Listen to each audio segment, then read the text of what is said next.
Can we break KVP before maturity?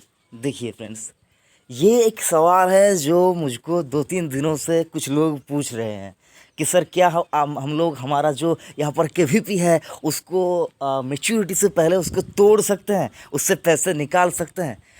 तो मतलब हाँ, हो सकता है उनको पैसे की ज़रूरत आ गई हो, इसकी वजह से उनको यहाँ पर केवीपी जो है उसको उससे पैसे निकालना चाहते हो वो लोग। लेकिन सर मैं आपको कहना चाहूँगा, अगर आपको मतलब छोटे मोटे यहाँ पर कुछ प्रॉब्लम के चलते आप अगर केवीपी तोड़ना चाहते हैं तो मैं कहूँगा वो गलत होगा। हाँ, अगर आपका जो प्रॉब्लम है वो अगर बड़ा कुछ प्रॉब्लम है, कुछ मतलब मेजर यहाँ पर कोई इशू है जिसके चलते आपको बहुत ज़्यादा यहाँ पर पैसे की ज़रूरत आ गई है, और अगर आप यहाँ पर मतलब कुछ अच्छे काम के लिए यहाँ पर पैसे की आपको ज़रूरत आ गई है और आपको कहीं पे पैसा नहीं मिल रहा है, आपने कोशिश किया, उसके बाद आपने अगर देखा तो आप यहाँ पर केवीपी तोड़ना चाहते हैं, तो आपके बता दूँ आपको कि हाँ, केवीपी को यहाँ पर ब्रेक किया जा सकता है। लेकिन कैसे? केवीपी को यहाँ पर तोड़ने के लिए, यानी कि किसान विकास पत्र को यहाँ पर अगर आप मैच्योरिटी से पहले उससे पैसे निकालना चाहते हो तो आपको क्या करना होगा, आपको 2.5 साल यानी कि 2 ईयर 6 मंथ आपको वेट करना होगा उसको तोड़ने के लिए। तो अगर आपकी जो केवीपी है वो अगर 2 साल 6 महीने से ज़्यादा की है, हो चुकी है, तो आप उसको तोड़ पाएंगे, और अगर उससे नीचे की है तो आपको अभी वेट करना होगा उसको तोड़ने के लिए। तो केवीपी को तोड़ा जा सकता है, लेकिन 2 साल 2.5 साल तक, यानी कि 2.5 साल तक आपको वेट करना होगा, उसके बाद आप उसको तोड़ पाएंगे। इस केवीपी टैक्स फ्री? क्या केवीपी क्या यहाँ पर टैक्स फ्री है? तो सर मैं आपको बताना चाहूँगा, केवीपी यहाँ पर अगर आप देखें 2 तरह से आप इसको देख पाएंगे। केवीपी में अगर आप देखें, जब आपको मैच्योरिटी में जो अमाउंट मिलता है उस अमाउंट के ऊपर आपका कोई टीडीएस डिडक्ट नहीं होता है, ठीक है, उसके ऊपर कोई टीडीएस डिडक्ट नहीं होता है। लेकिन साथ ही साथ अगर आप देखें तो आपको टैक्स पे करने होते हैं, आपके जो आप जिस इनकम टैक्स के जिस स्लैब में आते हो उस स्लैब के हिसाब से आपको केवीपी से मिला हुआ इंटरेस्ट के ऊपर भी आपको यहाँ पर टैक्स पे करना होता है। डायरेक्टली यहाँ पर टीडीएस नहीं कटते हैं, आपको पूरा मैच्योरिटी अमाउंट आपके हाथ में एक बार आता ज़रूर है, ठीक है।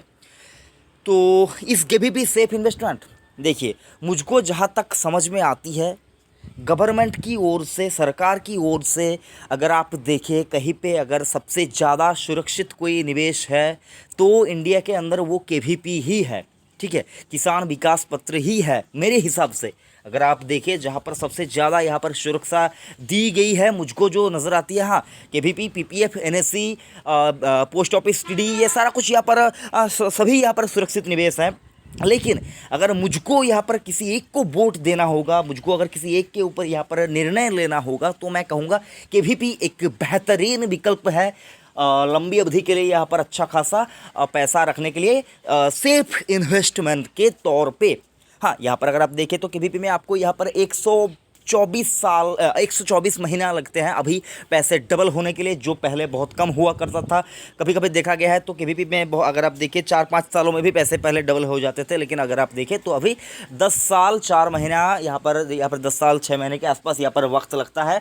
तो ये केवीपी के ऊपर आपको लिमिटेशन है, जो सारा कुछ आपको जाननी चाहिए। केवीपी एक बेहतरीन विकल्प है अगर आप चाहे, लेकिन केवीपी के अंदर कुछ यहाँ पर लिमिटेशन भी है। केवीपी में आपको यहाँ पर अगर आप देखें तो Kisan Vikas Patra does not offer any income tax benefit to the investor. तो किसान विकास पत्र में जो यहाँ पर आप इन्वेस्ट करेंगे उसके ऊपर अगर आप देखें, अगर आप चाहते हैं कि वहाँ पर आप टैक्स बेनिफिट ले तो वो सुविधा यहाँ पर आपको नहीं मिलेगी। उसके लिए आपको क्या करना होगा, उसके लिए आपको यहाँ पर चाहे तो आप एनएससी कर सकते हैं, लेकिन एनएससी के ऊपर भी आपको यहाँ पर कुछ दिक्कतें हैं कि एनएससी के ऊपर आप यहाँ पर उसको ब्रेक नहीं कर पाएंगे, तोड़ नहीं पाएंगे, किसी भी हालत में आप उसको तोड़ नहीं पाएंगे। ये एक लिमिटेशन है एनएससी का, तो उसके लिए आपको मैच्योरिटी तक वेट करना होगा।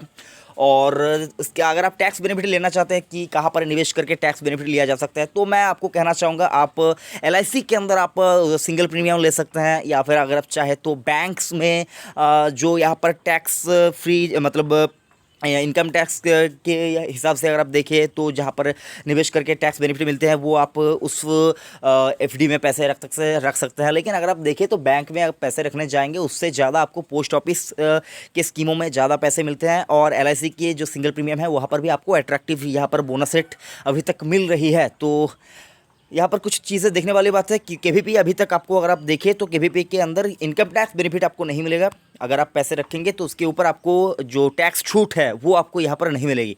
बाकी केवीपी एक बेहतरीन स्कीम है अगर आप चाहें। हाँ, तो जिन लोगों की इनकम यहाँ पर 2.5 लाख से नीचे की है, 5 लाख से नीचे की है, उसके उनके लिए कोई यहाँ पर दिक्कत नहीं है। वो अगर चाहे तो केवीपी में पैसे रख सकते हैं। तो यही कुछ तमाम चीज़ें थी केवीपी के बारे में। केवीपी के अंडर क्या लोन लिया जा सकता है? हाँ, केवीपी को आप एक सिक्योरिटी कोलेटरल के तौर पे आप यहाँ से लोन वगैरह यहाँ पर कर सकते हैं। आपके लिए उसके लिए आपको बैंक्स वगैरह को वगैरह विजिट करने होंगे। बैंक्स अगर यहाँ पर आपको मंजूरी देती है तो उसके ऊपर आप एज ए सिक्योरिटी कोलेटरल आप उसके ऊपर लोन ले पाएंगे। तो यही कुछ तमाम चीज़ें थी जो केवीपी के बारे में जानने की ज़रूरत थी। तो भाई मैं आपको कहना चाहूँगा सर, मैं आपको कहना चाहूँगा दोस्त, मैं आपको कहना चाहूँगा कि केवीपी अगर आप करना चाहते हैं तो आप नियरेस्ट पोस्ट ऑफिस में जाइए, वहाँ पर आपको केवीपी के फॉर्म्स वगैरह मिल जाएंगे। लेकिन अगर आप देखिए तो जो पोस्ट ऑफिस की जो सुविधाएं हैं उनको थोड़ा बहुत बेहतर करने की ज़रूरत है। क्या आप मेरे साथ सहमत हैं? तो आप कमेंट कीजिए। क्योंकि पोस्ट ऑफिस में देखिए तो पैसे आपके मैच्योरिटी होके पड़े रह जाते हैं, आप उसको निकाल नहीं पाते टाइम पे।